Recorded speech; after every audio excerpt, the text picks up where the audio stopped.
So you bought the new S20. Congrats to all 3 of you chumps out there. But don't worry, in an effort to stay relevant, I caved in too. Just kidding. Shout out to dbrand for sponsoring this video. Check out the new teardown skins because it's probably the only time you'll see something naked. But this video is what I consider the best cases for the S20 Plus and Ultra. So let's check it out. Although they are the sponsor of this video, I actually use the dbrand grip case on the daily, and although packed with quite a few features, the only thing you should care about is their new teardown skins in collaboration with Jerry Break Everything, the dude that scratches his phone on purpose more than I do. They've updated their buttons with a little cutout that makes them much more satisfying to click, and just enough thickness around back to keep that giant camera booty from licking your table, but also just thin enough to slow charge your S20 while offering plenty of room for those who want to charge their phone in a reasonable amount of time. You can definitely feel the case on the phone, but as their name implies, it adds much needed grip too. Thanks to these rubber patches that give your fingers something to feel up, and the matte black finish throughout the rest of the case gives it a little more of a premium feel. Now the wide range of skins available are what makes this interesting to almost anyone, because when you're bored of it, you can just tear it off. The 3M material peels without any residue, and honestly, I ain't complaining about the all black design either. It's got a decent lip around the top and bottom of the screen, great for high-fiving tables, but it can also handle your day-to-day abuse as well. That added girth isn't for nothing, plus you can also have a completely new case by just slapping on a new sticker. Also, the only case I know that gives you X-ray vision. This is an official one from Samsung, their fancy and magical LED cover. What looks and feels like a regular, almost too thin plastic case with a fancy microfiber finish interior. It's when you pop in your S20 that it becomes apparent why you dropped way too much money on this. Alakazam. A tiny LED screen built into the damn case. No cables or batteries required, so it basically runs on witchery. There's a dedicated app that controls what limited designs you can do, like this mood lighting for when you need help getting it up, but also a range of icons that show up whenever you place your phone face down. It also flashes for notifications, but the only useful thing is the countdown feature when taking a timer photo, because you don't have any friends to take it for you. Honestly though, the soft touch finish is really nice to hold. It's such a slim case with cutouts for literally everything and just enough of a case to keep your lens slightly lifted, plus still being compatible with other sorcery too. If you're looking for a thin case, this definitely tops the charts for me, given it's basically a really thick skin that does a few magic tricks. But don't expect anything more than that because it adds the tiniest lip on the front, so scratch resistant at best, but still a cool party trick that'll be interesting for at least like 3 minutes max. Now, if you want nothing but thin, literally what feels like a hardened skin, there's Unbox Therapy's Latercase, made of nothing but carbon fiber. It's the real deal, but like really small amount of it. And honestly, that might be enough for some of you, because the soft finish with the little texture is hard to explain, other than that it feels really good to hold, which would only work because of how thin it is. It's a case that you forget is even there. With cutouts for everything, you're basically fully interacting with the S20 itself, except with this like cool biker's vest made of carbon fiber on it. And just like how a vest does nothing for you functionally or fashionably, this case doesn't do much in way of protecting your phone either, other than preventing your fingers from smudging up your phone with chicken grease. Honestly, think of it like a 3D version of a carbon fiber skin, but like one that feels really nice between your fingernails. And keeping with thin cases, there's the Spigen Thin Fit, as the name suggests, is also pretty thin. The benefit here is also their soft touch finish, which is like if Elmer's glue made babies with a teddy bear, because it's like sticky but so soft.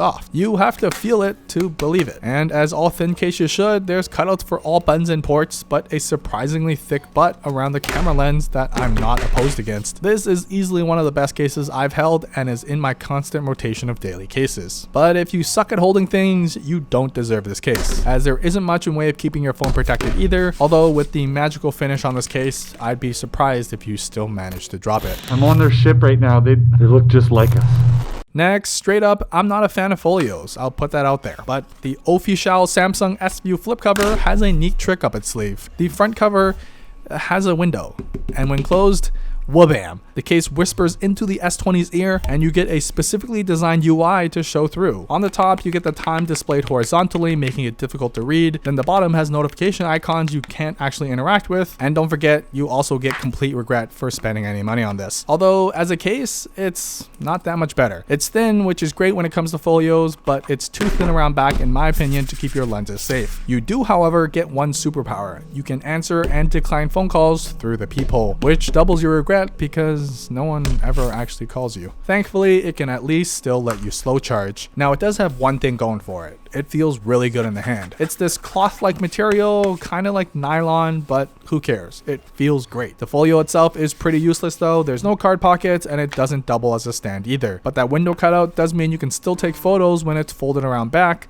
a surprisingly useful little Easter egg. But otherwise, in terms of protection, it does a decent job staying closed for the most part. So if you like windows, this is the case for you. Now, for one that won't break the bank, the Olixar silicone case is exactly that. A case with nothing but silicone. We've all seen these. Samsung has one, Apple has one, but the Olixar one won't cost as much as the phone itself. And what's really surprising is how well it's made for that price too. It's got a soft interior finish. You'd be even tricked into thinking this is the official Samsung silicone case. Anyways, you know the drill. It looks like a silicone case, feels like a silicone case, and collects dust just like a silicone case too. Buttons are covered, proper port cutouts, and that silicone gives you some cushion for your camera around back too. That's not to say it's protective though, but the silicone does give the whole case a level of absorption that stiffer plastic cases don't. So silicone cases aren't for everyone, but if you insist on it, you won't break the bank with this one. Now, if the dbrand grip case wasn't, well, grippy enough, there's the Speck Presidio grip case. Where dbrand was kind of subtle, Speck ensures that you know it's a grippy freaking case. With all these rubber ridges throughout the back and edges of the case, it won't let you forget what case you're holding onto, which isn't a bad thing because it definitely feels good to have your fingers grasp onto something tangible. The mix of rubber and plastic gives the case a sturdy feel, plus plenty of coverage to help you absorb impact. That goes for the front screen too, with this really thick rubber lip surrounding it, what they call impactium, which is essentially a lot of rubber inside. You can visibly see the phone bounce a little as it falls, generally keeping the screen lifted off surfaces, but the whole point of this case is that it's so grippy you won't even drop it to begin with.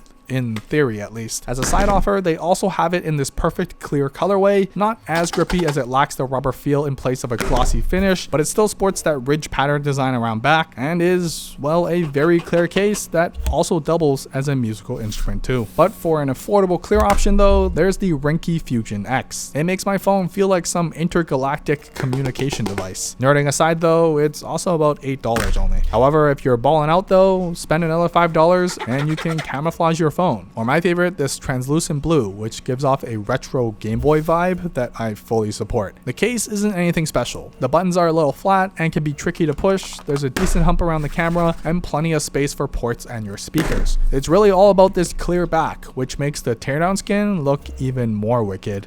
Come on, look at it. I'm a huge fan of these straight edges too. I find it feels way better to grasp onto, and there's even a lanyard hole because why not? I highly recommend the space blue if you want that nostalgic feel. There's just something about a matte translucent finish that brings back all the feels. The case offers decent protection with some thick lips and even thicker shoulders that can take some daily abuse. If you're into all things nerdy, this is one of the best cases for the price of one Big Mac combo. Now, if you want more out of your case though, there's the Smartish Wallet Slayer Volume 1. A handful to say, but one of my favorite card cases. The case itself has a matte finish, something I obviously strive for by now. The buttons are okay and plenty of coverage for your camera thanks to that backpack your phone is wearing now. Speaking of which, it's capable of holding up to 3 cards, fairly hidden away when stored, while still being easily accessible thanks to the thumb cutout. But most importantly, it stays securely in place no matter how hard you shake what your mama gave you. That's all thanks to this piece of rubber that pushes up against your cards, and also what makes it possible to store just one card as securely. Now, what seals the deal here though is their sandpaper-like edges and minor indentations, which yes, feels great along the fingers. The hump on the back alongside a decent lip around the screen has you covered. And yes, don't worry, it does come in an all black too. Lastly, this one is different. The Olixar X-Ranger case, well, sort of gives itself away in the name. It's pretty thick, offers a decent lip around the camera, buttons and ports are fairly regular, and the matte black rubber is a nice touch both visually and to touch. But it's this trapdoor at the bottom that makes it special. Flick it open and what? A multi-tool card.